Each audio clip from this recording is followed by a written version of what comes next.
বন্ধুরা, তৈরি করতে চলেছি ফ্রাইড রাইস। দেখুন, গাজর ভাজা হচ্ছে। এরপরে সমস্ত উপকরণ পরপর দিয়ে দেবো বন্ধুরা, আর দেখাতে থাকবে।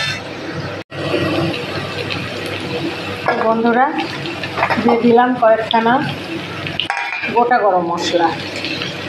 এগুলো ভাজা ভাজা হচ্ছে। ক্যাপসিকামও দিয়ে দিয়েছি। এগুলো সব ভাজা ভাজা হলে তারপরে আমি দেবো কিশমিশ, কাজু। খুব সহজ উপায়ে আমি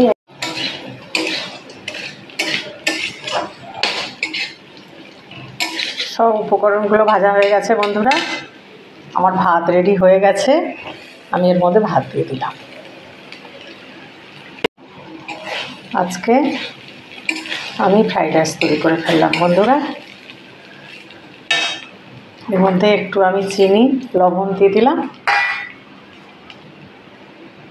দিয়ে দিলাম বন্ধুরা কিছুটা গাওয়া ঘি।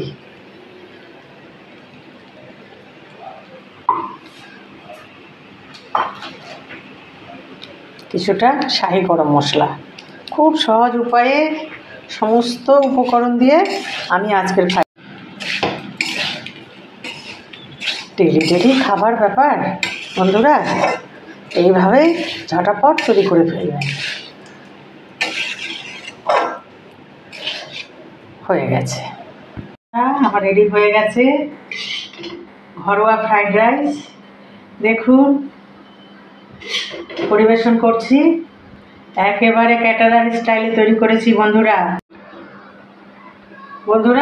আজ বৃষ্টির দিন তো আমি একেবারে ঘরোয়া উপায়ে করে ফেললাম ফ্রাইড রাইস, ডিম কষা, আর বন্ধুরা মশলা পনির। দেখুন, আপনাদের যদি পছন্দ হয়ে থাকে লাইক, কমেন্ট, শেয়ার, সাবস্ক্রাইব করে বন্ধুরা শাহি কিচেনের পাশে থাকবেন। সকলে ভালো থাকবেন, সুস্থ থাকবেন। আবার দেখা হবে বন্ধুরা আগামী এপিসোডে। আসি।